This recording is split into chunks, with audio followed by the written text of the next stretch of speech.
Welcome back, everybody, to another episode of Ben on Sports. We have week 4 of the NFL season already here, essentially already a fourth of the way through the regular season. But first, I'm going to preview week 3, then give you an update on where I stand on the road to 200, and then I'll get into the week 4 picks and predictions. Without further ado, let's get into it, starting with the Thursday night football game up in Buffalo. Buffalo with a 31-21 win. Closer than I thought it was going to be, closer than I think a lot of people thought it might have been. Miami had a chance to win late, had a chance to tie late for the second week in a row. And for the second week in a row, Tua Tagovailoa throws the game away with a game-ending interception. Miami could be 2-1, first place in this division, but their franchise quarterback has thrown the ball away twice. Josh Allen did enough, made the plays when it was necessary, made the good looks, didn't lose them the game. Their run game really got it going for Buffalo with James Cook, and they take home the victory. I thought it could be an interesting game, and I guess it was for most of it. That first drive by in Miami was lights out. I definitely think, that missed field goal and then Miami takes it, goes down to score was a big turning point. I thought that game was going to be 21-7 and then 17-7 and it ended up being 14-14. Buffalo picks up the win over a team they have absolutely owned. Miami has not won in Buffalo in almost a decade. Maybe, though, there's a moral victory to be brought out of this game, even if you did lose it at the end for the second time in a row. Remember, guys, this game was 28-21 with, 2.5, 3 minutes left, and then Tua throws an interception in Buffalo territory after Miami was driving down the field with a little bit of ease. So it was close the whole way. It was one possession the whole way until the Bills kicked that field goal at the end. I digress. Who did I pick? That's the important part here. And I picked the Bills. That was the obvious choice. Moving on to game 2. Not a lot to talk about here. Just a good old-fashioned butt-whooping. Minnesota Vikings beating the Cincinnati Bengals without Joe Burrow 48-10. It was turnovers galore. And when you have a bad defense like the Bengals do, and you commit a lot of turnovers, you're going to give up a lot of points, even if you are playing against Carson Wentz. And, 38-point loss, 48-10. One of the worst, most embarrassing losses of the season. There's a lot of bad losses in week 3 this week in terms of deficit. And yeah, the Vikings just absolutely manhandle the Bengals at home. And who did I pick? I picked the Bengals. Stupidly enough, they lost by 38 points, and I picked them. I thought Jake Browning was going to be the Jake Browning he hit most of the time. In the starts he's had relieving Joe Burrow, most of the time he plays well enough to win. He did not play well enough to win this week. The rest of the team did not play well enough to win. I believed in Browning more than Carson Wentz, and clearly that was a mistake, moving me to 500. Steelers and Patriots, another game where turnovers played an important factor for both sides. A game the Patriots feel like they probably should have won at home and gotten off to a 2-1 start. Instead, the Steelers win the game, and they're off to a 2-1 start.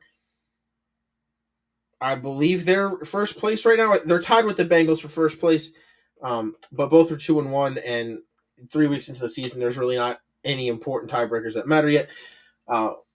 Steelers, not a pretty way to win, but they still won again. And if you're the Patriots, stop fumbling the ball, stop turning the ball over. I will say Drake May, I think, looks good. And guys, I don't know if you heard me say it last year. I've been saying for a long time. I personally still think Drake May has the highest ceiling out of any quarterback in this class, and I still stand by that take after seeing what Caleb Williams has done to start the year and after seeing what Jane Daniels did last season. I still think Drake May has the highest ceiling in this draft class. It's just a matter on whether or not he is going to make it there. Patriots, though, they are still playing a fourth-place schedule. Maybe they can still find enough wins to get people excited about them next season. Who did I pick? I did pick the Pittsburgh Steelers. The Tennessee Titans and the Indianapolis Colts. Well, it was an 0-2 team playing a 2-0 team, and the score shows that 41-20 in favor of Indianapolis. Indianapolis might be a wagon this year, guys. They kind of remind me a little bit of last year's Minnesota team. And much like that last year's Minnesota team, I think they might slow down as the year goes on. Eventually, Danny Dimes is going to hit a wall. I'm sorry. I said this last year with Sam Darnold. And I gave up on it halfway through the year that Sam Darnold's going to return to the normal Sam Darnold. He's not going to continue to have elite quarterback play, and eventually he's going to average out a little bit, and he did towards the end of the season. I'm sticking to my guns. I'm going to say the same thing this year. Danny Jones eventually is going to return to earth, but it hasn't happened yet, and he's off to a hot start. They have a great run game. They have a great offensive line, which makes his life easier, and they have plenty of weapons at receiver. Colts, though, still, I don't think they played two bad teams, two teams that are now 0-3, and one good team in the Broncos, at least one okay team. I digress. The Colts finally punted in this game, but they still got a 21-point victory, and that is the important thing. Who did I pick? I picked the Colts. You would have been an idiot not to. Jaguars, Texans. Jaguars did enough to get the win. Moving on with a 2-1 record. They won week 1, right? Yes, they did, because they bludgeoned the Panthers. Lost last week. Winning this week at home. Texans are now 0-3. They've won the division and made the playoffs the last 2 years, and they are 0-3. And when the Colts are 3-0 and the Jaguars are 2-1, and the Colts are looking as good as they do, not a great start. You're already thinking, man, is it even possible to win this division, or is our best chance at the playoffs a wild card? And again, they're 0-3, falling below expectations. They haven't had the easiest schedule, but this is a game you had to win. And they couldn't. It's their offense their defense, I think, is what it's supposed to be. Their defense, I think, is playing well enough, but that offense looks horrid. CJ Stroud, whatever he had his rookie year, it doesn't seem like he has it anymore. Didn't have a great year last year, especially down the stretch. Not having a good year this year. Who is the real CJ Stroud? Maybe it's the one that we're seeing right now, and the one that we saw half of last year. Credit to the Jaguars. Their defense looks like it might be better this year. Who really knows? That played well 2 games, played well, not very well the other game, even though half of it was against the backup quarterback. Jaguars are still a team that could potentially make the playoffs. My eyes. Texans, though, man, I thought this was going to be the game. They got it right, and it was not. Therefore, I got this game wrong because I picked them. Panthers and Falcons. Panthers with a 30-0 win, and if you would have told anybody the Panthers would have won this game 30-0, even a Panthers fan, I think they would have called you crazy. One of the more unexpected results of the weekend. Obviously, Panthers had a defensive touchdown. The Falcons' offense had some obvious troubles, and the Panthers just dominated this one completely out of left field, completely unexpectedly. Falcons, are they going to start having talks about putting Kirk Cousins? I remember last year when the offense started to struggle and they were turning the ball over, it was put Michael Penix in. Well, if Michael Penix and the offense start to struggle and this becomes a real thing, is it going to be time to put Kirk Cousins back in? I don't know. I'm just asking questions. You got to think you're starting Penix. You drafted him to be the guy of the future. It doesn't make sense to bench him now. But now both of these teams are 1-2. Don't think either one of them had great playoff expectations coming into the year, and after you lose to the Panthers 30-0, I don't think you should anymore. Great game, all-around team game from the Panthers. Not a good one from the Falcons. What's crazy is the Falcons actually out-yardaged the Panthers in this game pretty significantly. If you were to just look at the box score, you'd think maybe the Falcons won this game, or it was at least close. But no, Panthers dominated them. Scoreboard is the only place it matters. I picked the Falcons to win this game. Not off to a good start, ladies and gentlemen. Eagles and Rams, and the Eagles with a massive comeback to beat the Rams at home. Rams were in great shape. They were looking good early. The Rams were in position to kick a field goal as time expired. And what happened? Jalen Carter gets his second field goal block of the game and returns it all the way to the end zone for a touchdown as time expires. So instead of a 27-26 victory, the Eagles get a 33-26 victory, winning by a touchdown. What an interesting game by these two teams. The Rams in their last 12 games have only lost 3 times. All 3 of them have been to Philly, and this one, they should have won this one on the road in Philadelphia, playing at 1 o'clock for the second week in a row as a West Coast team, and they just couldn't quite pull it out. Philadelphia's passing offense got going for really the first time all season in the second half. What an interesting game. I still think both of these teams are good teams. I think People might be doubting the Rams. I think they might be the best team in their division this year, guys, and their division is probably the best division in football. Thankfully for me, I did pick the Eagles. I said it was going to be close and that the Rams could cover the spread, and if they would have made one of their 2 field goals, they would have been right there. If they don't get blocked, they win outright, right? I thought this game was going to be close, but I still thought the Eagles were going to pull it out. At least I saw one game correctly this week, guys. Tampa and New York, another blocked field goal return for a touchdown in this game late. Less than 2 minutes left. Tampa was trying to kick the field goal. They were up 26-20. Less than 2 minutes left. I don't believe the Jets had any timeouts. And Tampa was trying to kick a field goal to go up 2 possessions and end the game. And what happens? The field goal gets blocked. The Jets return it, and all of a sudden, they're up 27-26. The Buccaneers come out, 2 timeouts, 1 minute and 40 left, and Baker Mayfield goes down the field. They waste the clock out after they get good field position, kick a field goal to win, and the Bucs avoid what would have been a disastrous loss against the team that they arguably should have beat by more, and the spread certainly suggested so. But if you're an NFL team, you don't care about things like the spread and who's favored. You just care that you win the game. That's what the Buccaneers did. It wasn't pretty all the time. This Bucs team can still score. I still trust them to score. Too many field goals kicked in this game. But I trust that Bucs offense, even if the defense gets a little bit shaky. Jets put up a good fight with a backup quarterback, although albeit an experienced one, just couldn't quite finish this one off. Who did I have? I did have the Tampa Bay Buccaneers. Commanders, another team on their backup quarterback, playing the Raiders.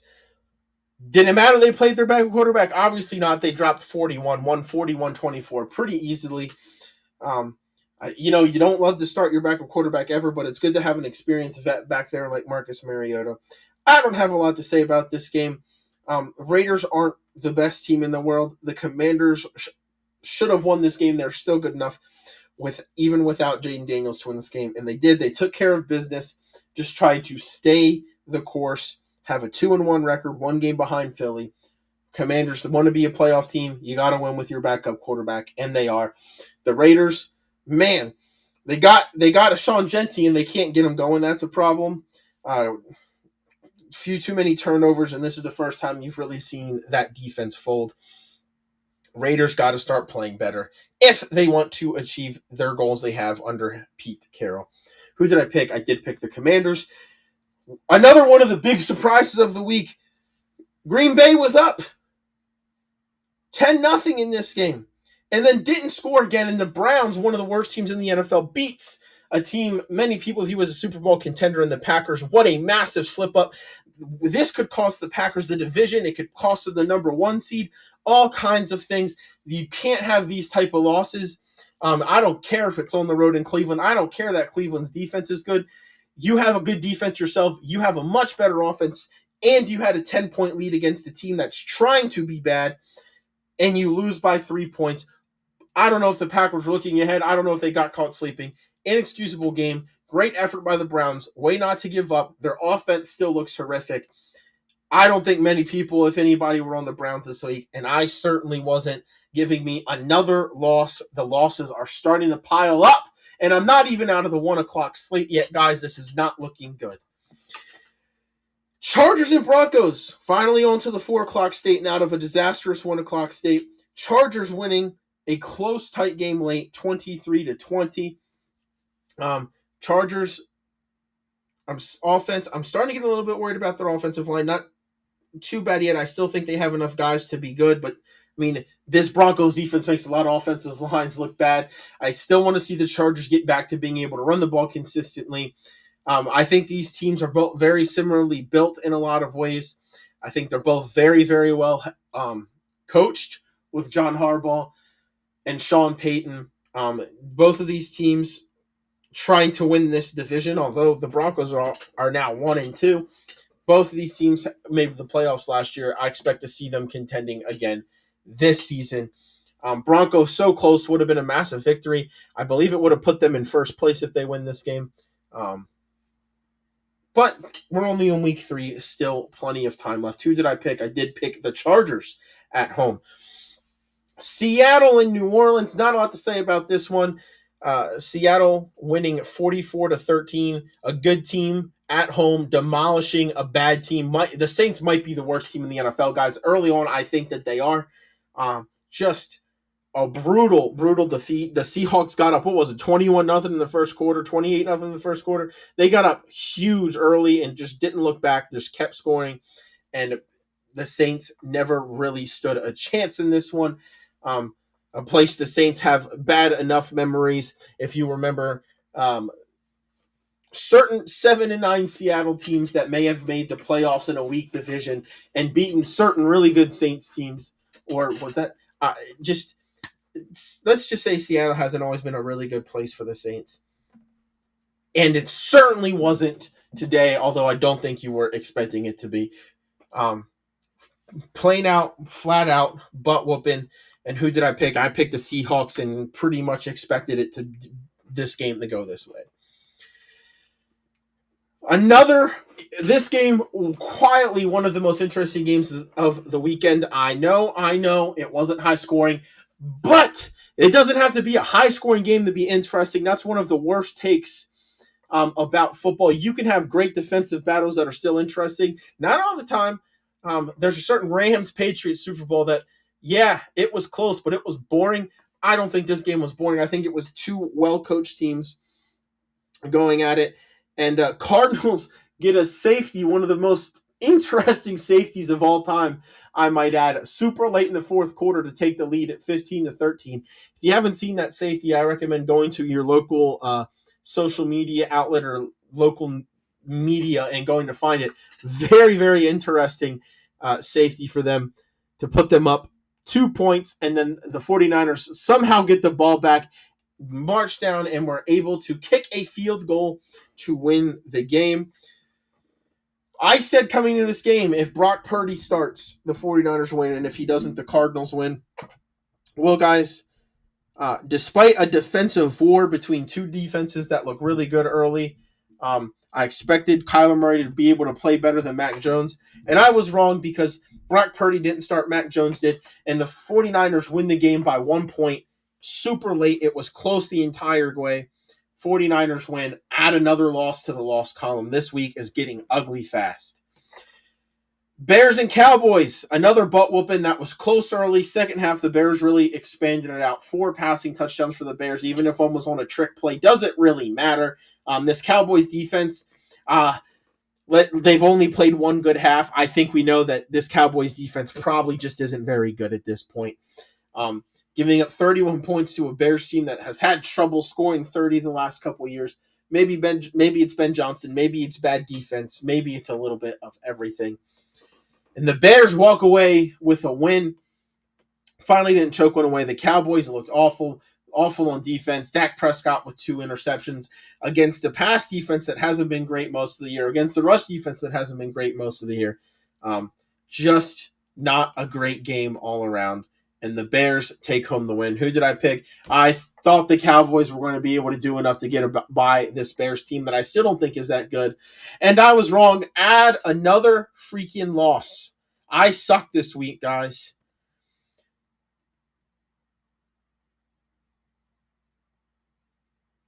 Well, I guess I spoiled it. Chiefs go into MetLife, win 21-9 or 22-9. I did pick the Chiefs. I think most people did. The Chiefs weren't going to start 0-3 with Patrick Mahomes and Andy Reid, especially not against this Giants team that's they aren't very good. They're one of the worst teams in the NFL as well. They did have a really good passing offense coming into this game, and the Chiefs seem to have mostly stopped it, right? I'm still a little bit worried about the Chiefs on both sides of the ball. I'm a little bit worried about their defense not being the same defense it has been, and I'm a little bit worried about the Chiefs' offensive line and inability to run it consistently. But the Chiefs still have enough talent. They still have Patrick Mahomes. That should be enough to get you by a bad team in the New York Giants. They move to 1-2 now, where they have an incredibly compelling matchup against another 1-2 team that I will get into later in this episode.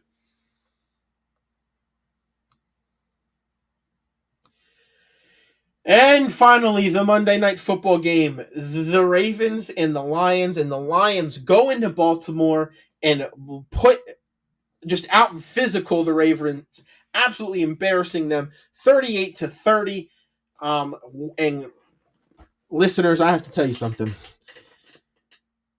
John Harbaugh, maybe he's starting to get phased out in the NFL. I don't know. Something about this Ravens seems a little bit off. The offensive line is horrendous. You have Lamar Jackson at quarterback, arguably the fastest, shiftiest, best evader of sacks in the NFL at quarterback, and he gets sacked 7 times. This offense still doesn't know how to convert at the goal line. And most importantly, this Ravens franchise is built on this identity of great defense. We're going to be tougher than you. We're going to be more physical than you. And you're not going to be able to beat us by out physicaling us. Where the heck was that franchise on Monday night? They get embarrassed by the Lions. The Lions and Dan Campbell come out and say, all right, you think you're more physical than us? Watch this. Run the ball down the Ravens' throat. I can't remember the last time I've seen a Ravens defense give up that many rushing yards at home. Lions offense runs circles around the Ravens defense, keeps the Ravens offense off the field. It was still a one-possession game at the end, although it was kind of a garbage time touchdown by the Ravens. Lions, and Ravens offense is certainly there. Ravens offense is one of the best in the NFL, but that defense looked rough, and the Lions looked really, really good. Maybe after a rough week 1, the Lions have found their mojo again, because it's not easy for any team to go into Baltimore and be more physical and beat them down on the run game. And that's exactly what the Lions did. And again, they also embarrassed that offensive line. It's honestly a miracle the Ravens hit 30 points, giving up 7 sacks. And we need to talk about Derrick Henry. 3 fumbles and less than 50 touches this year. Derrick Henry needs to wake up. He's a huge piece for that offense. He still has so much talent. Got to stop fumbling the ball. It's killing the Ravens at critical moments in games. Who did I pick? I did pick the Ravens. I think the Lions are really, really good. It wasn't a disrespect thing on the Lions. It was more of a respect of the Ravens. And yeah, and a game that I knew was going to be physical, the Ravens kind of folded, in my opinion. And just historically, I've never seen that from them, at least not a lot, and haven't seen it from a John Harbaugh coach team. So I thought the Ravens were going to be okay, and they lost this game, giving me a loss to end the week. Where did that put my record this week? 10-6. Now, on the surface, you're like, oh, 10 out of 16, that's above 50%. That can't be that bad. When the NFL was still having 16-game seasons, 10-6 got you to the playoffs. Guys, I'm not looking for the playoffs. I'm looking for domination. I'm looking for 75% of games picked correctly. That's 204 wins. You can't get there if you're happy with 10 wins. Out of 3 weeks in the NFL season, there's only been 1 week where I have been on the pace that is required to hit the goal, and that was last week. 11-5, 12-4, and then so far the worst week of the season, which I think last year, week 3 was a really bad week for me as well.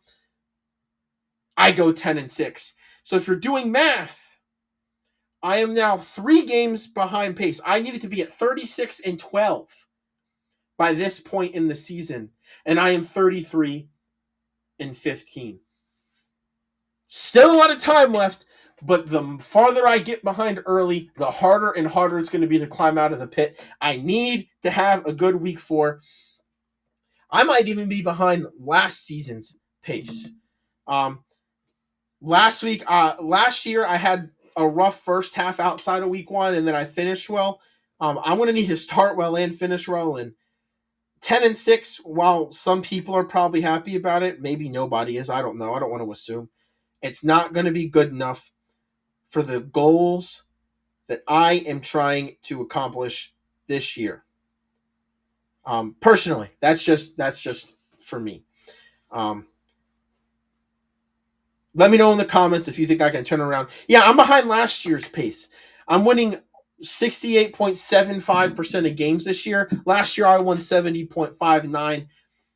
Again, still more time, and the more information that comes out about teams, the better I'm going to do at picking. That's why I finished strong last year. It's so hard at the beginning not to overreact, to know exactly what teams look like coming into the year, who I did not predict the Colts to be this good, for example. And because of some of those things, sometimes you start a little bit slow, but I need to start rebounding and I need to do it quickly. Let me know in the comments if you think A, I'm able to do it, and B, put down your guys' records in the comments as well. I want to see how successful some of you guys have been so far this season after 3 weeks. Let's get into picking week 4 now, starting with Thursday Night Football, a top 5 game of the week in the best division in football. 2-2-1 teams, 8:15 at State Farm Stadium, Glendale, Arizona. Seattle is a road favorite by 1.5 points with a total of 43.5. Vegas thinks this is going to be a low-scoring game, and I don't hate that take. Let's get into some keys here. If you are the Cardinals, don't make Benson your rookie running back, no matter how high you are on him. Don't make him feel like he needs to be James Conner. James Conner kind of has been underrated since he went to Arizona. He's good in the pass game, good in the run game. Very dynamic running back, does a lot for that team. He's out for the season. You don't want to put that pressure upon Benson to do the same thing, whether it's rotating running backs through, whether it's having a third down back, whatever it is, don't put pressure on Benson. Let him get settled in and let him be the best version of Benson. Number 2, continue your front 7 being a strength of your team. They spent a lot of money up front, particularly. They already had some decent linebackers. This Cardinals front 7 needs to continue to be good. If it's good in this game, I think they have a chance as well. But that everything starts with the front 7 for them on defense. And as long as that continues to be a strength for them, they're going to continue to be a good defense. And Marvin Harrison, meet the jug machine. Too many drops. I don't know what happened to Marvin Harrison Jr. Was far and away the best wide receiver in college football when he was in college. Last year came up rookie season, looked great. Highlight reel catches left and right, and then something has happened the first 3 weeks of the season. I know the Cardinals have other playmakers, but when Marvin Harrison Jr. is playing like he's capable of, he's one of the best receivers in the game. They need to get him on the judge machine. They need to stop these drops. They need the Marvin Harrison Jr. that he is capable of being, and their offense gets that much better when it's clicking. And if you're the Seahawks, your defense needs to keep showing up. I've actually been a little bit surprised. I know they have a great defensive-minded head coach. I know they have some good defensive pieces. I still think they're playing better than kind of what I thought they would coming into the year. They continue playing that level of defense, takes pressure off of Sam Darnold having to be, the guy scoring a whole bunch of points every week. And I think that will lead to success for them. However, they're not running the ball very well, which is putting more pressure on Sam Darnold. They need to get the run game going. It's just not working right now. And you don't want to be one-dimensional against a good defense. You want to have options. You want to be able to run the ball and stay on schedule, not being in a whole bunch of third and longs, especially against a good front 7. They need to figure out the run game this week because to be a true contender, to be a true playoff contender, you need to be able to run the ball well, especially when you have somebody that, while he may be a serviceable quarterback, isn't going to go out there and be that superstar that's going to win games by himself. And keep on finding Jackson Smith and Jigba. When you do have a Sam Darnold at quarterback, you need an elite wide receiver. And boy, is Jackson Smith and Jigba turning into that this season. Keep finding him early, keep finding him often. He might have a big year this year. Who do I think is going to win this game? Well, I think it's going to be low scoring. I think both of these defenses are good. I think they've been good all year. Okay? I want to say I trust Kyler Murray more, but so far the Seahawks offense has produced better. They've been a little bit more consistent, and for that reason, I'm going to pick the Seahawks to win this game as road favorites, even though on Thursday Night Football, road favorites are a very dangerous proposition. Moving on to Sunday, not at 1 o'clock, but at 9:30. Why? The NFL is in Ireland with the Steelers and the Vikings. Vikings are 2.5-point favorites. And another game predicted to be low scoring with a total at 40.5. Remember, folks, 9:30 a.m. Eastern time. If you are on the West Coast and you want to watch this game, it starts at 6:30. So don't forget that. Yes, it's only week 4. Yes, the international schedule has started. I guess it really starts week 1 in Brazil, but the European leg has started. Keys to the game for the Steelers: rush defense, step up. They've been getting gashed on the ground. Their pass defense hasn't been good either, But I think as it pertains to this game specifically, rush defense needs to step up and take away the run from the Vikings. The offense needs to find consistency. Some good, some bad. Sometimes they look good for 2 or 3 possessions, and then they look really bad. Might turn the ball over a little bit. Find consistency. You have Aaron Rodgers, and you need him to just be 80% of his normal self or what he used to be, and I think this team can be good. And just limit the turnovers. It kept the Patriots in the game last week. You got to limit them because this Vikings team proved last week that if you give them turnovers, they will make you pay. And if you're the Vikings, keep forcing turnovers. What's the easiest way to get an advantage? Force turnovers. You get good field position. Maybe you score off of them. You keep the other team's offense off the field. Keep forcing turnovers. Last week was electric for that defense. Can they keep it up? They need to continue acclimating Wentz. They took a lot of the pressure off last week, getting up big early. I don't think they're going to get up that big that early against this Steelers team. They need to continue acclimating Wentz, continue making him feel comfortable, because there's probably going to be a little bit more pressure on him this week. And then run the ball first, run it well. The Steelers defense this year has proven you can run the ball on them, and they need to run it well. What's another way to take pressure off that backup quarterback that has struggled in a lot of his play the last couple of years? Run the ball, stay ahead of schedule with running the ball, set up the play action where the defense might be easier to complete some passes. Who do I think wins this game? All week I've been on the Steelers. All week I think I think the Steelers should be a little bit more well-rounded. But guys, I have to be honest. I'm switching to the Vikings last minute because I think the Vikings have been playing better coming in to this game. The Vikings have been playing better as of late. I know that's crazy to say through 3 games, but they're even on a backup quarterback. I think they're a little bit more trustworthy. Their defense looks like it's playing well.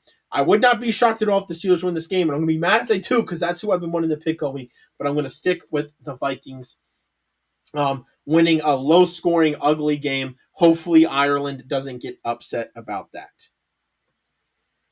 Not a lot to say about this one. Sunday, 1 o'clock at MetLife Stadium. The Chargers are 6.5-point favorites over the Giants. You could argue it should be more.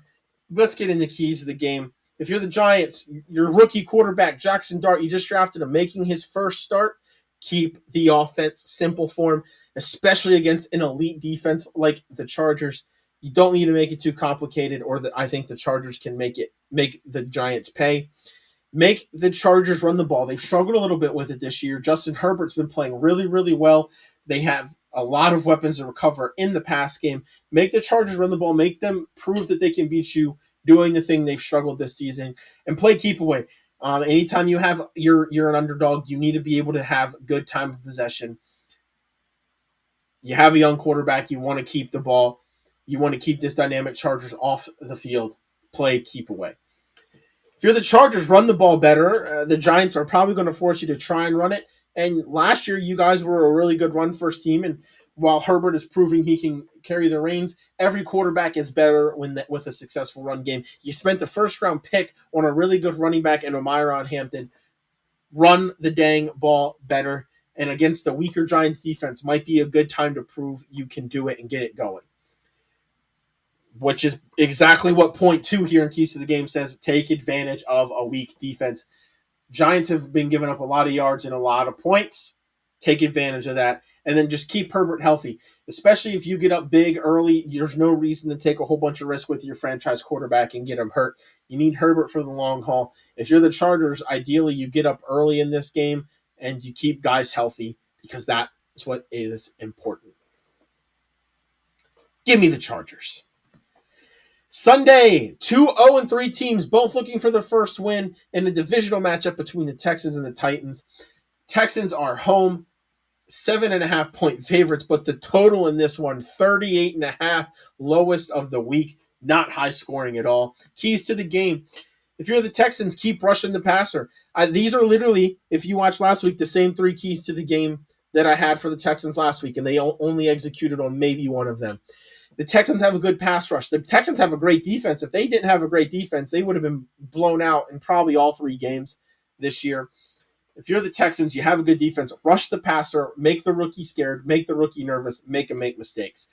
CJ Stroud flat out needs to play better. I talked about his struggles earlier in this episode. He has not been playing the way he's capable. He's not been playing the way he needs to for this team to take the next step that it feels like they're ready to take at every other position. CJ Stroud needs to play better, and to help him out with that, this offense needs to block better, both in the run game and the pass game, and not have so much pressure in the backfield all the time.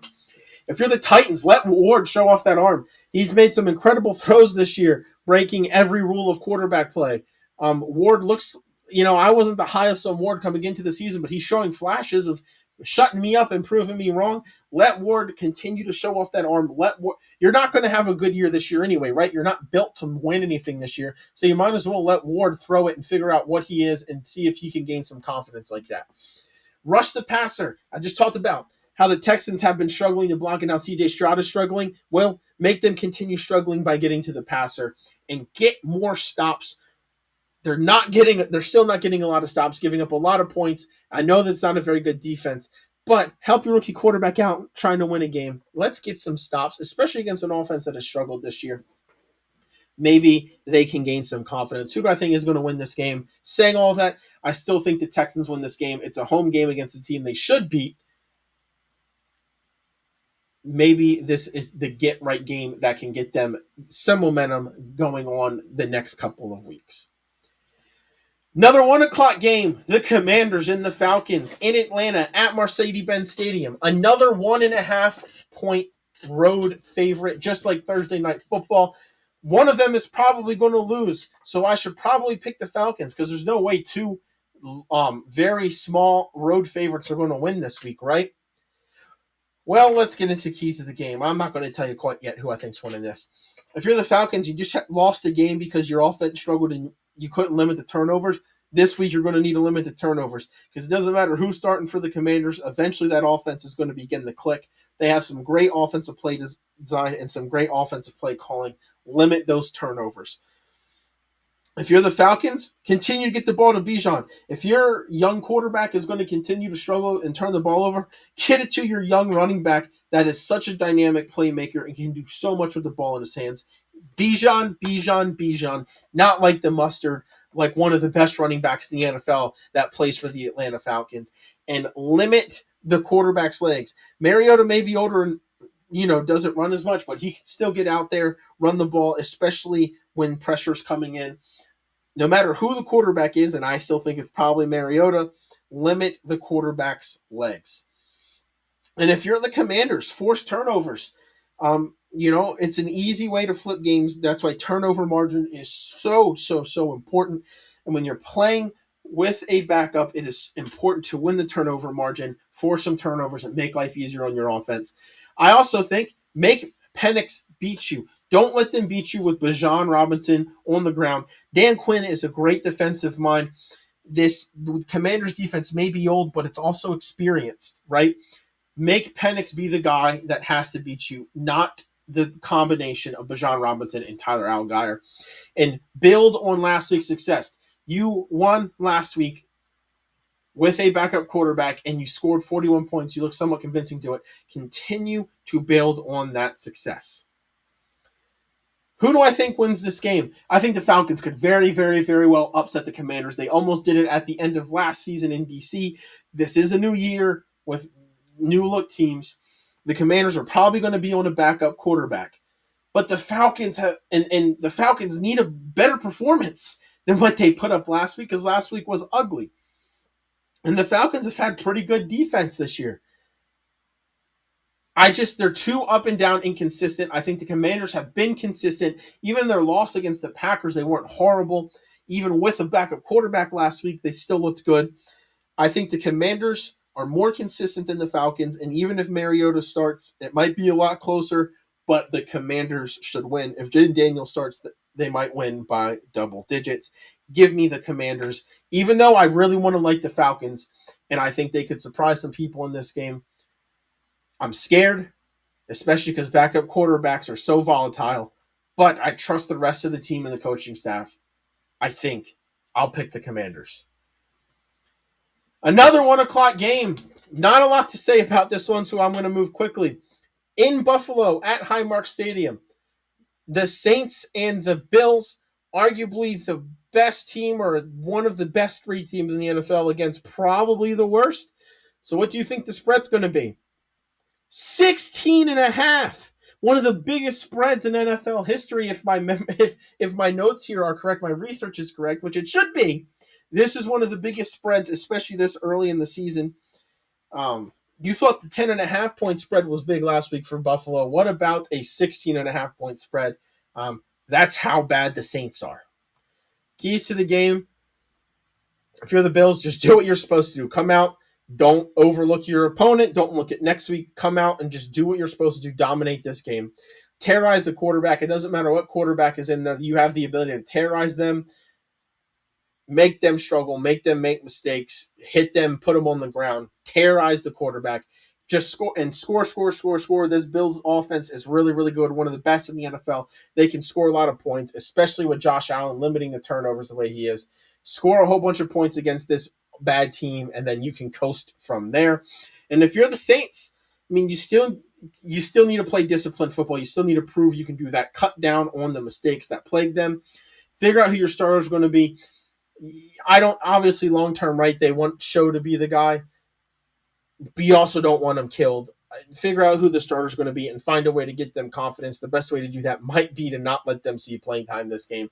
And then my last point, I don't have a lot for the Saints. Just don't die out there. They look really, really bad to start the year, and they're going into an incredibly hostile environment against a really, really good team. Just don't die. Honestly, just that's kind of my advice. I don't have much else to say. By the way, I'm talking about, you probably know who I'm going to pick. I have the Bills winning this game in a landslide.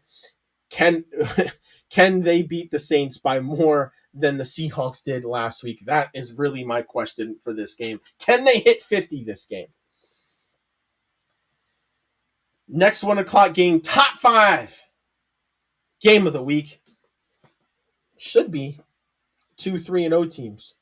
2 division leaders. I know the Seahawks, or the Eagles, that I don't know why I thought that was the Seahawks. The Eagles are 3-0. Bucks also looking off to a very strong start. But the Eagles are still 3.5 point favorites going to Tampa. Let's get into keys of the game before I spoil who I'm picking. Buccaneers, try and find gaps in the secondary. I think this Eagles defense has been a little bit leaky on the back end. And even with Mike Evans out, this Tampa Bay passing offense still has plenty of weapons to get the job done. Another big thing for this Buccaneers team, win up front, both on offense and in defense. You need to win the trenches. You cannot let the Eagles bully you. The Eagles are built very, very well up the middle. They will bully you all game. That's how they want to win games, in my opinion. They want to be more physical. This Bucs team can't let that happen. And in a lot of positions, they're in a place where they can try and match that physicality and I think succeed. I'm not saying they're going to. I'm saying they have the pieces to. Should the game plan be right, they have to win in the trenches. And then play keep away. The best way to keep this dynamic Eagles offense from scoring is keeping them off the field. Can the Bucs do it? Potentially. And if they do, I think they win this game. And then if you're the Eagles, is this an offense pass first now? They were struggling last week, and then I think they kind of opened up the passing game. They got A.J. Brown involved. They got Devontae Smith involved. And really, it was the most they've been involved all season. Maybe this offense needs to start passing the ball more. I know they're a run first. They always need to feed Barkley, but you got weapons out wide too. Don't be afraid to use them. They need to take something away from the Bucs, whether it's the pass game or the run game. The Bucs have an excellent staple of backs. They're a little bit weak at wide receiver because of their injuries right now, but they can still pass the ball. They still have enough weapons. Take something away from that offense. Don't let them have both, because then they're going to be almost unstoppable. And don't get down big like you did against the Rams. I know they still won last week. A lot harder to do stuff like that on the road. Don't get down big where the Bucs can sit on your pass game.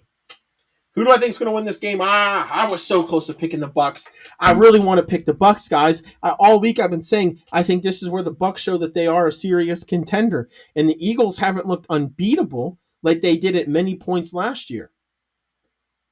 But I can't do it. I have too much trust in the Eagles. I think the Eagles win this one. I think they win another incredibly close, incredibly narrow game and are still on top and show that they are still on top of the NFC, at least for now. And I think the Bucks keep it close. I think they can score enough points on the Eagles' defense. I think it's just going to be not enough in the end, even though I really, really want to pick them. Still in the 1 o'clock slate, the Detroit Lions at home, returning after a big Monday Night Football win to play another AFC North team, the Cleveland Browns, who are 9.5-point underdogs and potentially could be even more. Let's get into it. Detroit, be more physical than Cleveland, especially against Cleveland's defense. I think you can out-physical their offense kind of easily, but this Cleveland defense is really, really good, and they can be more physical than you. Don't let them. If Detroit can be more physical than Baltimore, surely they can be more physical than Cleveland. If you're Detroit, keep scoring. Don't let up. They usually do a good job of that against opponents that they feel like they should beat, because this Browns offense can't really score the ball, so if you keep scoring, even if your defense plays bad, I don't think they can keep up. And don't get cocky, especially against this defense. Maybe the Packers got cocky. They were up 10-0. They're like, this should be an easy win. The Browns suck. You can't have that attitude if you're the Lions. The defense can get stops even against elite offenses. This Browns defense is pretty good. Eventually, good defenses, if they're on the field all day, will get worn down, and I think that's what the Lions will look to do. But you just can't come out here expecting to win. The Browns are still going to play for it. If you're the Browns, continue the high level of defensive play and wake the offense up. Those go hand in hand. Defense has played really well, but then the offense can't score. The Lions are eventually going to get in that end zone, but the lower the defense can hold them, if they can continue their high level, it'll make it easier for the offense to wake up and score enough points, because this offense looks really, really bad. And then if you're the Browns, you also need to figure out who the playmakers are going to be. You have some young guys, you have some vets, you have Joe Flacco in at quarterback. Maybe that changes. Figure out your playmakers, get in the ball, and hope that you can score enough points. Who do I have winning this game? I have the Lions winning it and it not being particularly close. Another 1 o'clock game between the Patriots and the Panthers. Patriots 5.5-point favorites at home. Keys to the game. If you're the Patriots, let Drake May continue to find his stride. I think he's playing better and better. You already heard me sing his praises once this episode, so I don't need to do it again. I still think at some point they need to get a surefire wide receiver weapon for him, but I think he has enough right now to be competitive. Pressure Young. Your secondary is kind of iffy, although Christian Gonzalez coming back helps it a lot. Bryce Young has played bad more frequently than he has played good. Your pass defense has been shaky. One good way to shore that up is get to the quarterback, get some sacks, and no more turnovers. Patriots have lost 2 games. In the 2 games they've lost, I would argue it's because of turnovers. The clean game they played against Miami, they won. Don't think that's a coincidence, guys. Don't turn the ball over, and I think they will be A-okay this weekend at home. And if you're the Panthers, you got to force turnovers. You scored a defensive touchdown last week against the Falcons. You had them out of rhythm. You got to do the same thing this week against another young quarterback to have a chance. Find more offensive consistency. I still think this offense is hot and cold, stop and go. You need to get better at being a consistent attack, being a well-rounded attack. Mike Vrabel knows how to coach a defense. He's a very good head coach. Easier said than done, but need to find some consistency this week and make Drake May uncomfortable, just like any young quarterback. They don't like pressure. They don't want to be uncomfortable. May can use his legs a little bit too. Get him uncomfortable, especially after a couple big hits he took last week, and maybe he turns you the ball over, as he does have interceptions in 2 of his 3 games. Who wins this game? I think the Patriots win this game at home. Finally, into the 4 o'clock slate here, as I'm going to try and finish this up so this episode is not over an hour for you guys. The 49ers are 3.5-point favorites at home against Jacksonville. Let's get in the keys to the game. If you're the 49ers, use Christian McCaffrey. This is a decent Jaguars defense, especially in the front 7. I still think the 49ers should be able to run the ball on them, and I still think the 49ers are starting Mac Jones, so you don't want Mac Jones to be the spearhead of your offense, even if this is some type of revenge game from him being in Jacksonville last year. Use Christian McCaffrey first. Get Purdy healthy. Obviously, that should be game plan 1, but if he's not, modify your game plan well like you did last week to find enough to win the game. And scout defensive play again, especially against Lawrence. Lawrence has been hot and cold his whole career. He's willing to make mistakes. He's willing to give the ball to you. He also has hot stretches. You've had great defensive play all season. Continue it this week. I think they can force Lawrence into mistakes to make this game easier for them to win. For the Jaguars, use those elite edge rushers, make whatever quarterback is in there feel uncomfortable. Run the ball and the clock. Run the ball against the 49ers defense. That's easier said than done, but I don't think you want to have to air it out with Trevor Lawrence. Keep the 49ers offense off the field. Wear down that defense. And then play mistake free. I think the Jaguars sometimes make too many mistakes, whether it's turnovers, whether it's penalties. They have to clean it up. They have to play mistake free if they want to go into San Francisco, really Santa Clara, and come out with a win. Who do I have winning this game? The 49ers. Sunday, 4:05, a top 5 game of the week. 2-1 Los Angeles as a 3.5-point favorite, hosting the Indianapolis Colts. Keys to the game. Well, if you're the Rams, you need touchdowns, not field goals. I think the Rams, they kick a lot of field goals. If some of those field goals turn into touchdowns, this offense becomes elite in a hurry. And an elite offense makes this team that much better. Kind of obvious, right? 7 points instead of 3 is a good thing. You have to stop the Colts run game. One of the best rushing offenses in the NFL. Everything that they run is set up off of that elite rushing attack. Everything that I think a lot of the reason why Daniel Jones has been so successful is because of that rushing attack. You have to stop the run game. The Rams are kind of middle of the pack. Can they rise to the challenge this week? And they need to find time in the passing game. Let Stafford be in that pocket. I still don't think the Colts secondary is great. I don't think it's bad, but I don't think it's great. They have a good front 7. So if this Rams offensive line can give Matt Stafford time, I think he can make the secondary pay, especially with the weapons he has. Let's see the Rams find some time in the passing game for Stafford. And if you're the Colts, run the ball well with Taylor. It's been the recipe your first 3 games. It's worked out well. Makes Daniel Jones' life easier. It's making him look like a good quarterback. Run the ball. You need to shut down Stafford. Make the Rams have to run the ball to beat you. Make them run it into that great front 7. And I think the Rams would rather pass the ball anyway, take away their preferred method of offense, and don't go one-dimensional. While you do need to run, continue to make them respect the play action. Don't let them stack the box against you. They've been so successful with this recipe on offense. Keep using it. And while I think the Colts have been off to a great start, I think that this Rams team is the best team they've played all season, and they're doing it on the road. Give me the Rams to win this game and potentially even cover the spread. Continuing on to Sunday's slate, Sunday at 4:25, another top 5 game of the week at Arrowhead Stadium. The Chiefs, I told you they had an interesting game coming up against a fellow 1-2 team. The Baltimore Ravens are going to Kansas City, a place where they have frequent nightmares as of late. But the Ravens are still 2.5-point favorites. One of these 2 teams who are viewed as 2 of the best 3 teams in the AFC, at least coming into the year, and in this generation have been 2 of the 3 most consistent teams. One of them's going to start 1-3 and be in a really, really tough spot early on. Who's it going to be? Let's get into the keys of the game. If you're the Chiefs, your offense needs to get right still. Yeah, you scored 22 points against the Giants, but most every team in the NFL could probably do that. That defense is not all that particularly good. I know you're hurt at the wide receiver position. I know you're missing Rashee Rice. I would just like to think a Patrick Mahomes offense would score more than 22 against the Giants.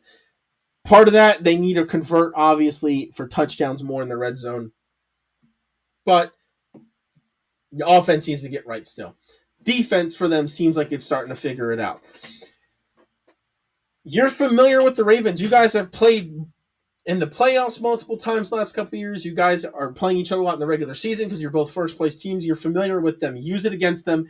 You're not only are you familiar with them, but largely you've won the games against them. Use it to your advantage, and you have to win the line of scrimmage. This Ravens team looks like they could be got with physicality. Maybe the Chiefs will have enough to win the line of scrimmage. Their offensive line, I still don't think is the best, but that defensive line didn't look good last week. I'm very interested to see if their defensive line can create the same kind of pressure the Lions did. The defense is playing better for Kansas City. Can Chris Jones lead a front 7 attack that wins the line of scrimmage for Kansas City? And if you're the Ravens, you need to find your physicality. That's a nice way of saying they need to find their balls over this week. They got embarrassed, and I know that it was only one possession game, but in a lot of ways, everything that Baltimore football is supposed to be, they got embarrassed. And now they're going to play a team that has been to the Super Bowl the last 3 years, winning 2 of them. They need to find their physicality, and they need to find it fast because the Chiefs know how to be physical. If they don't come with their physicality, they can kiss winning this game goodbye. They need to get to Mahomes and convert the sack. I think this defense is lacking some pass rush, and the secondary has been a little bit weak. However, this Chiefs offensive line isn't that great, and they're missing some guys at wide receiver. Maybe that makes it easier to cover. This Ravens defense needs to start coming up with some more turnovers, and they need to start coming up with some more sacks, especially against the good teams in the NFL. And stress the defense with an elite mobile quarterback. Justin Herbert's not the same quarterback Lamar Jackson was, but he was able to use his feet and be able to throw the ball, and he put up a lot of yards to beat this Chiefs team. Obviously, the Giants aren't the same caliber. And then Jalen Hurts, another mobile quarterback, didn't have as much success in the passing game, but able to use his legs against the Chiefs as well. Lamar's better than both of those guys. If those two guys can do it, I think Lamar can really, really stress this defense using both his legs and his arm. And that is probably the way you score points this week against the Chiefs, because I do think their defensive line is a little bit better than the Ravens' offensive line. However, the Ravens could come out pissed, and none of that matters, and they should. Who do I think wins this game? I think the Ravens do. Listen, the Chiefs have beaten the Ravens a lot in this era of the NFL. It's hard to think one of these teams is going to be 1-3. I just think the Ravens have more talent on both sides of the ball, and eventually that has to work out. I think the Ravens are going to be embarrassed with their performance last week. I still think they're probably embarrassed from what happened week 1 at home against the Bills, and I think they're going to come out this week ready to prove a point against the Chiefs team that many still view as a Super Bowl contender, despite losing the talent that they have the last couple of off seasons. And I think that alone will be enough to get the Ravens to win this game, even if it comes from the fact they just outscore the Chiefs, because I don't think the Chiefs can keep up with the Ravens if this turns into a shootout. Give me the Ravens to win a very interesting game between surprisingly 1-2 teams. And the last Sunday afternoon game at 4:25 in Vegas from Allegiant Stadium, the Raiders hosting the Bears. This is a game between two teams I don't think are good enough to make the playoffs. Two teams that are 1-2 with wins over other teams that are probably not very good. So this is a chance for both of them to get their second win. Chicago, the third team this week, that is a 1.5 point road favorite. Those guys usually go down. I've already picked 2 of them. Will I pick a third? Let's get into keys to the game. The Raiders are struggling a lot to get a Sean Genty going. Eventually it has to happen. This Bears rush defense isn't bad. It's kind of middle of the pack. Maybe this is finally the week the Raiders get a Sean Genty going. I think with their personnel, they'd be better off running kind of that 2 tight end, run heavy play action game. Do they want to do that with Pete Carroll? I don't know. But they have 2 great tight ends, even if there's some injury concern there. They have good tight end play. They have somebody who's a stud at running back. Play like it. You need to keep using a variety of weapons in the pass game. You know, who would have thought the Raiders would have so many weapons, right? There's definitely been some surprises in that team's wide receiver group. Listen, if you don't know who you're going to throw it to, or if anybody's capable of going off, the defense doesn't know who to key on. And maybe part of that is because they're so worried about Genty that they're not taking away receivers. Keep using a variety of weapons in the pass game. Makes it harder to guard, obviously. And better pass defense. They kind of got abused through the air last week. If there's one thing this Bears team can do, they have plenty of wide receiver weapons, so you don't want to let them get going from that standpoint. Better pass defense this week. It was decent the first 2 weeks. Can you make it good this week? If you can shut down the pass game, I think the run game becomes exponentially easier to shut down. That should be key number 1 defensively for the Raiders this week. If you're the Bears, keep using the young playmakers. You did it last week and you scored 31 points. Even, again, a nice trick play with the flea flicker. Use the young playmakers, including your quarterback, who is in his second year. Defense needs to show up. This defense for the Bears has left a lot to be desired, both in the run defense and in the pass defense. This is a great opportunity for them to figure it out and get going again and keep Jeanty bottled up. You know the Raiders want to get a Sean Jeanty going. Don't let them. Keep running, keep doing what every team has been able to do so far and keep Jeanty relatively bottled up. Very low yards per carry. Who do I think wins this game? I don't particularly trust either of these teams. I do trust Pete Carroll more than Ben Johnson. The Raiders are at home, and I think the Raiders. I'm not picking another 1.5 point road favorite. Those are terrifying to me. Give me the Raiders to win this game in a close game. I trust the head coach. I trust the coaching staff of the Raiders a little bit more, and I think they've shown a little bit more, at least defensively. And I think eventually the Raiders will find room for a Sean Jeanty. Give me the Raiders to win in a close game between two teams that aren't bottom 5 teams, but they're certainly not playoff teams either. Sunday Night Football. What a classical matchup. The Cowboys and the Packers in Dallas. Green Bay 6.5 point favorites coming off. Both teams really coming off embarrassing losses. Let's get into the keys. If you're Dallas, don't let Parsons get his revenge. You know Micah Parsons, after everything that transpired this offseason, is going to be coming into Dallas with a chip on his shoulder, ready to prove something and ready to embarrass some people.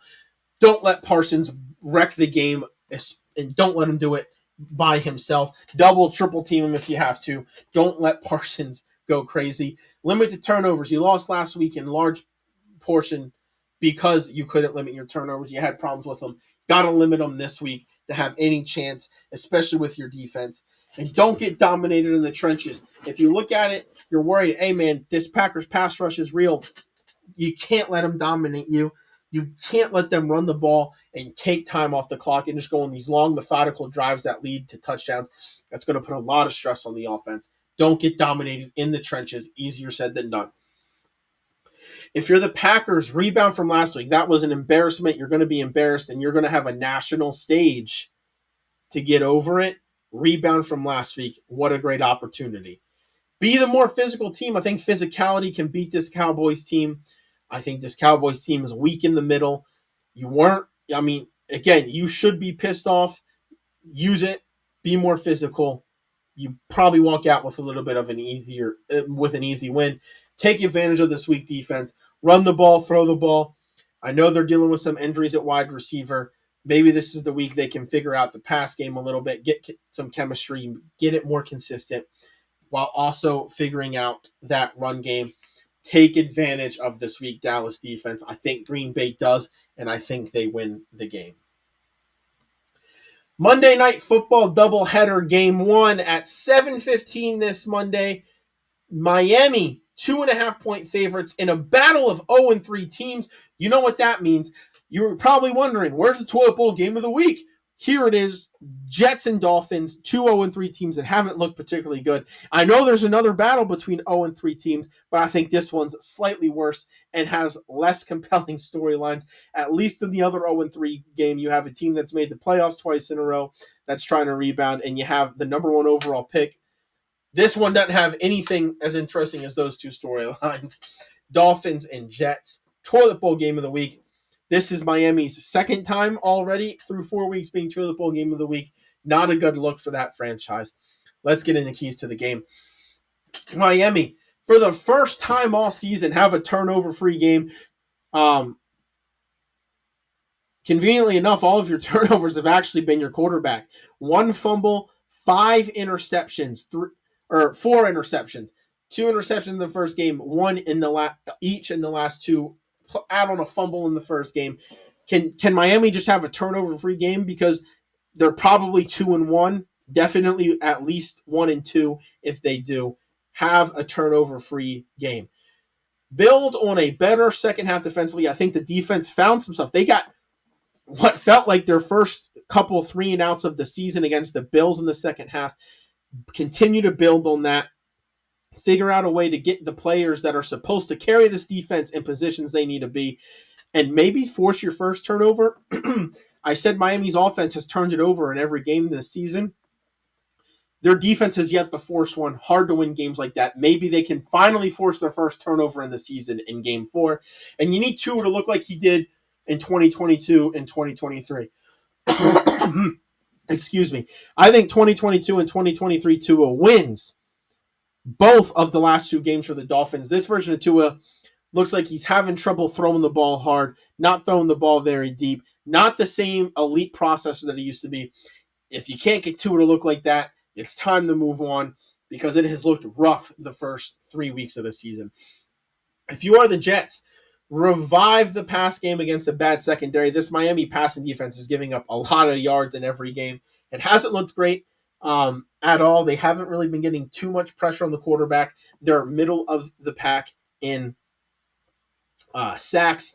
Revive your passing game against a bad secondary, whether it's Tyrod Taylor, the backup starting, or it's Justin Fields starting. Take away the run game. Miami looked really, really good last week running the ball. They didn't do it all the time. They kind of would randomly stop. Take away this run game. Make Tua, who is struggling to start this season, make him be the guy that has to beat you and force Tua into mistakes. I've already said 5 turnovers through 3 games, at least 1 in all 3 games this season. Keep forcing him into mistakes with your defense. Maybe you set up your offense that has struggled the last 2 weeks. I know they scored 27, but it makes life easier for your offense, right? So force Tua into mistakes. Maybe you get some good field position. I don't know what the heck is going to happen this game. Miami is breaking out those new uniforms. It's Monday Night Football between 2 bad teams. Miami looked like they had some urgency last week. It looks like they're trying to fight for their head coach. I think that says a lot with everything that's swirling around this team, all the drama, everything. McDaniel has the hottest hot seat in the NFL. For his players to show out for them, I think is a good thing. I think this Jets team very well could end the Mike McDaniel tenure in Miami this week, however. But I think Miami comes out motivated. I think they play for their head coach, and I think they do enough, whether Tua has a fantastic game, despite struggling the first 3 games, whether it's the defense finally shows up. I think Miami does just enough to squeak by the Jets this week and pick up their first win. And the last game of the week, the second game of the Monday Night Football doubleheader. The Broncos, 7.5-point favorites at home, hosting the Cincinnati Bengals. Last year, this was a phenomenal game. Both of these teams fighting for a playoff position. If the Bengals lost it, they would have been eliminated. And Joe Burrow went absolutely crazy to beat this Denver team that had a good defense. You're thinking this is going to be a good game again, except Joe Burrow is not healthy and not playing, and this is a really good Denver defense. Most would say probably better than the Minnesota defense. And because of that, despite all the weapons Cincinnati has, and not to mention one more thing, how do you make it easier on your backup quarterback? Run the ball well. What can the Bengals not do on offense? Run the ball well. What do the Broncos do really, really well on defense? Not allow you to run the ball. 7.5 points feels like a gift. I know. Every once in a while, Cincinnati has a great game, even without Joe Burrow there. I just don't know if it's against this defense at home at Mile High. I think that the Broncos could win this game by more than 7.5 and cover the spread. Let's get into the keys to the game. I talked about that one a little bit too much. Probably already gave away my pick. But if you're the Broncos, get Nix in rhythm against a bad defense. Bo Nix, I feel like, is off to a slow start to the year. I think he's sophomore slumping. But listen, Bengals have an awful defense, right? Like the Browns scored 16 against them, and that says a lot, including 2 touchdowns. The Broncos just they need to get Nix going so they're not one-dimensional. The Bengals are one of the worst defenses in the NFL. If there's ever a time we're going to do it, it's now. Get Bo Nix in rhythm against this defense and continue to have him build on it as the year goes on. Force the backup quarterback in the mistakes. If I've said it once, I've said it 1,000 times. Backup quarterbacks are some of the most volatile players in all of the NFL. Make them make mistakes. You win easy. And stop the run game. I just talked about how this Broncos rush defense is really good. The Bengals can't run the ball. Make that backup quarterback have to throw against an elite defense. Probably going to be a long day for them. If you're the Bengals, burn last week's tape. It doesn't exist. Move on. Move past it. get stops so the offense doesn't have as much pressure. You don't want to be giving up a whole bunch of points and then your backup quarterback with an offense that's struggling to run, all the pressure's on them, and a lot of it's on the pass game. You have to get stops so it's not as so the game doesn't feel like it's on the offensive shoulders. And vice versa, this defense is also struggling. No more turnovers. That's part of what happened last week. It's just kind of like a quicksand thing. Oh, the offense feels like they have to score a whole bunch of points. So we're going to throw the ball with the backup against a good defense. Oh, and we're going to make mistakes, fumbles, interceptions. And then the defense feels like all the pressure's on them because of all the turnovers and they're already losing. And then they make mistakes. And then the offense scores more. And before you know it, a 10-point deficit has turned into a 30-point deficit. And you don't know what happened. That's essentially what happened last week. They need to prevent that from happening again. No more turnovers. Try and hold the ball a little bit. Don't put all the pressure on the defense if you're the offense, and if you're the offense, don't put it all on the defense because frequently it feels like the Bengals have to do that one way or the other. Usually it's the defense putting the pressure on the offense. Who do I think I win this game? I kind of gave it away a little bit earlier, but I think the Broncos win this game for many of the reasons I have already stated. As always, here is my weekly schedule and my locks. If you've been keeping up with my locks, I believe I lost last week, so I'm 2-1 on my locks. I think I picked the Cowboys over the Bears last week. Is that right? I know I picked the Broncos week 1. I picked Dallas week 2 over the Giants. That's right. And I picked Tampa to beat the Jets last week. That's right. So I am 3-0 on my locks. This week, my lock is the Bills over the Saints. Probably the lock I've been the most sure about all year, the most confident. I'm going to go ahead and use the Bills to beat the Saints this week. Lock them in. And everything else here should be the same as what I told you when I was going through my predictions. Just a summary of the picks. Seahawks over Cardinals. Vikings over Steelers. Even though I really, really want to pick the Steelers, I'm still going to stick to the Vikings. Chargers over Giants, Texans over Titans, Commanders over Falcons, and another really, really slim battle. Bills over Saints, which is my lock. Bucks. I'm not switching, guys. I'm switching this back. This is going to be Eagles over the Bucks. I told you I keep flip-flopping on the Bucks. I've had the Bucks most of the week. We're going to go Eagles to beat the Bucks. Lions over Browns, Patriots over Panthers, Niners over Jags, Rams over Colts, Ravens over Chiefs, Raiders over Bears, Packers over Cowboys, Dolphins over Jets, and Broncos over Bengals in the Monday Night Football doubleheader. Here is the summary of all my picks. Again, I think I'm switching to Eagles over Bucks officially. Here you go. Let's hope for a better week. I would love a 16-0. I think that's unrealistic. 15-1 probably is, but I've done 14-2. So let's all cross our fingers and hope for a 14-2 week or better. Thank you, everybody, for taking time out of your days, your weeks, and your lives for listening to this episode and joining me on the road to 200 series. Put down in the comments your hot takes for this week. Put down your records. Put down your picks for week 4 as well. Let me know who you think is winning all 16 of the games, or just 10 or 8 or 5. Let me know your favorites. Please like, comment, and subscribe. Follow me on X as always. And again, I say it every week. I'm going to continue to say it. Find a couch, some great sports on. Baseball's last weekend of the regular season. College has some good games. NFL always has some good games going on. So find a couch, watch some sports. Take care of yourself. Take care of your family. Stay safe out there. Peace out.